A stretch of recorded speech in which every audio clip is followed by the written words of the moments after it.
దత్తాత్రేయ స్వామి బ్రహ్మ, విష్ణు, మహేశ్వరుల ముగ్గురి శక్తితో ఉద్భవించిన అవతారం. స్వామివారి గురించి మహాభారతంలో చాలా గొప్పగా రాశారు. దత్తాత్రేయ స్వామిని ఒక గొప్ప మహర్షిగా, ఇంకా ఎంతో అపారమైన జ్ఞానం కలిగిన వారిగా గుర్తించారు. కొన్ని పురాణాల్లో ఆయన్ని మహావిష్ణువు అవతారంగా కూడా భావించారు. దత్తాత్రేయ స్వామి చాలా చిన్న వయసులోనే తన ఇంటిని లోక కళ్యాణం కోసం విడిచిపెట్టి ఒక మునిగా బతకసాగాడు. దత్తాత్రేయ స్వామికి 3 తలలు ఉన్నాయి అని పురాణాల్లో రాసింది.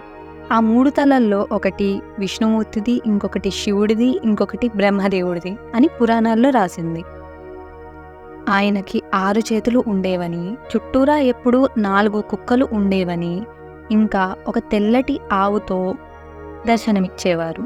దత్తాత్రేయ స్వామికి కింద వరుసన ఉన్న 2 చేతుల్లో ఒక కమండలం, ఇంకా జపమాల ఉంటాయి. ఇవి మన తలరాత రాసే ఆ బ్రహ్మదేవుడి చిహ్నంగా భావిస్తాము. ఇంకో 2 చేతుల్లో డమరుకం, త్రిశూలం ఉంటాయి. ఇవి శివుని చిహ్నంగా భావిస్తాము. అలానే ఇంకో 2 చేతుల్లో శంకుచక్రాలతో, వీటిని విష్ణుమూర్తి గుర్తులుగా మనం భావిస్తాము. అయితే మనం మొత్తానికి దత్తాత్రేయ స్వామిని ఈ 3 త్రిమూర్తుల ఒక కాంబినేషన్గా అయితే భావించవచ్చు. గురు దత్తాత్రేయుల తండ్రి పేరు ఆత్రి, ఇంకా వాళ్ళ అమ్మ పేరు అనసూయ. ఈ మహర్షి ఆత్రి స్వయంగా బ్రహ్మదేవుడి కుమారుడు. ఆయన ఎంతో తపస్సులు చేసి బ్రహ్మ జ్ఞానాన్ని పొందాడు. ఈయన మహర్షి కర్దమ, దేవహూతి దంపతుల కుమార్తె అయిన అనసూయని పెళ్లి చేసుకుంటాడు. అనసూయ ఒక మహాపతివ్రత. ఆమె ఎప్పుడూ ధర్మాన్నైతే తప్పలేదు. తన భర్త చెప్పిన మాటనే వినేది. అయితే త్రిమూర్తులు అనసూయాదేవికి టెస్ట్ పెడదామని అనుకుంటారు. మహర్షి ఆత్రి లేని సమయంలో సాధువులుగా మారువేషంలో ఆశ్రమానికైతే వస్తారు. తన భర్త అయిన ఆత్రి అందుబాటులో లేకపోవడంతో అనసూయాదేవినే వాళ్ళని పలకరించింది. అయితే అనసూయాదేవి ఆ ఋషుల్ని అడిగిద్ది, స్వామి మీకు నేను ఏ సేవ చేయగలను అని అడిగితే, ఆ సాధువుల రూపంలో ఉన్న త్రిమూర్తులు, దేవి మేము ఒక దీక్ష తీసుకున్నాము, ఆ దీక్ష ప్రకారం మేము మీ అతిథి సత్కారం స్వీకరించాలి అనంటే నువ్వు మాకు నగ్నంగా అన్నం వండించి పెట్టాలి, అప్పుడే మేము స్వీకరిస్తాము అని చెప్తారు. అప్పుడు అనసూయ ఇంటి దాకా వచ్చిన అతిథుల్ని ఖాళీ కడుపుతో వెనక్కి పంపించకూడదు అని వాళ్ళు పెట్టిన షరతుకి ఒప్పుకుంటుంది. అయితే అనసూయాదేవి శక్తి ముందు మారువేషంలో వచ్చిన బ్రహ్మ, విష్ణు, మహేశ్వరులు చిన్న పిల్లలుగా మారిపోతారు. ఆ పిల్లల్ని చూడగానే అనసూయాదేవికి తల్లి ప్రేమ పుడుతుంది. వెంటనే వాళ్ళకి తన పాలు ఇచ్చి వాళ్ళ ఆకలి తీరుస్తుంది. సో ఇలా చేయడం వల్ల త్రిమూర్తులు పెట్టిన కండిషన్ కూడా సాటిస్ఫై అయింది, ఇంకా వాళ్ళ ఆకలి కూడా తీరింది. వెంటనే మహాముని ఆత్రి తిరిగి వస్తాడు.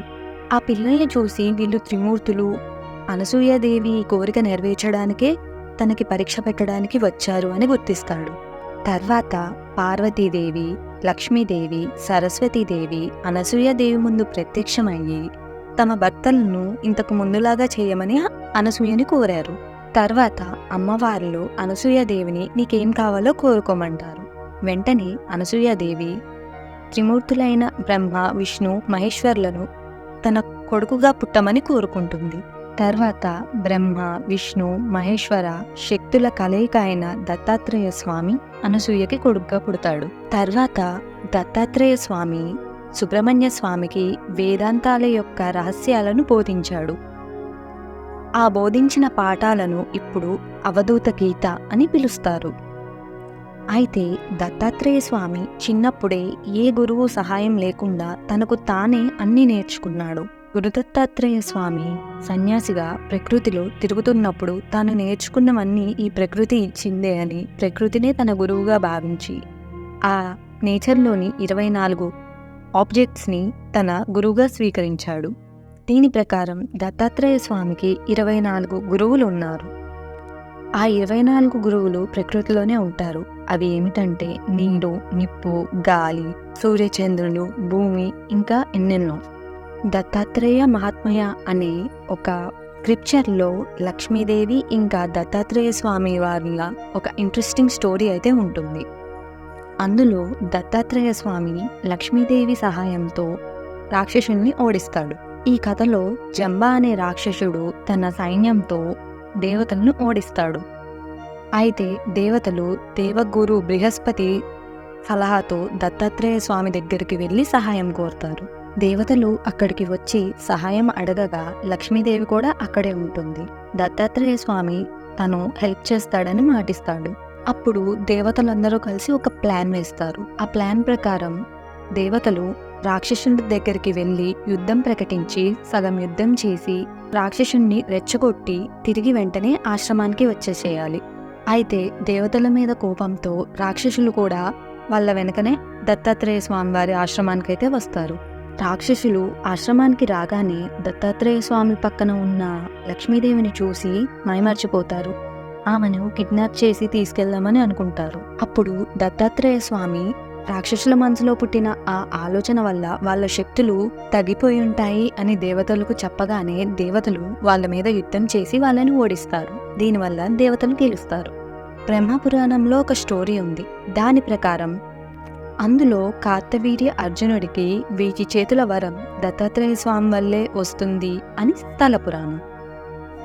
అయితే స్టోరీ ప్రకారం కార్తవీర్య అర్జునుడికి సూపర్ న్యాచురల్ పవర్స్ కావాలని ఒక కోరిక ఉండేది.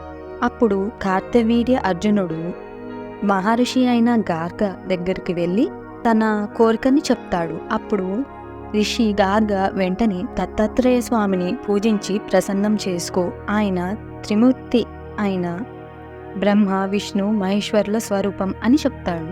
అప్పుడు కార్తవీర్య అర్జునుడు తన భార్యని తీసుకొని నర్మదా నది దగ్గరికి వెళ్ళి అక్కడ స్నానం చేసి దత్తాత్రేయ స్వామి వారి తపస్సును మొదలు పెడతాడు. ఆ సమయంలో దత్తాత్రేయ స్వామి చుట్టుపక్క స్థలంలోని దీర్ఘ ధ్యానంలో ఉన్నారు. తపస్సుకి మెచ్చి నీకేం వరం కావాలో అని కోరుకోమంటాడు.